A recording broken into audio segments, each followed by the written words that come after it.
Ready. Right అన్న, ఎక్కడి నుంచి? మాది ఎత్తునన్న. తుని మరి ఇక్కడ పిఠాపురంలో పన్నెండు అన్న. పవన్ కళ్యాణ్ చూడాలి కదా, అంటే ఉందా కదా విజయం, అందుకని వస్తామన్న ఇక్కడికి. ఏంటన్నా ఇక్కడ కళ్యాణ్ గారి విజయం లేదని చెప్పి అంటున్నారు.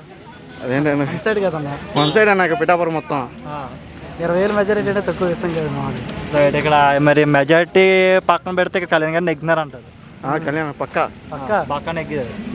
పవన్ కళ్యాణ్ తప్పకి ఎవరు లేదు. ఇప్పటికే 40,000+ సీట్స్ మెజారిటీతో ఉన్నారు. 40% మెజారిటీ. అంటే ఎలా ఉంది మీకు? ఎప్పటి నుంచో కళ్యాణ్ గారి గెలుపు కోసం చూసారు, కళ్యాణ్ గారి గెలుపు రానే వచ్చింది. ఎలా ఉంది మీ ఫీలింగ్? ఎలా ఉంది? అందుకని నా ఫీలింగ్ తట్టుకోలేక ఇక్కడ వస్తాం ఇంటికి డైరెక్ట్గా.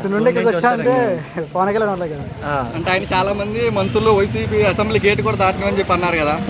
ఇప్పుడు స్టార్ట్ అయింది కదన్న, కదన్నా మొత్తం వైసీపీ వాళ్ళందరికీ. Right, thank you. ఓకే.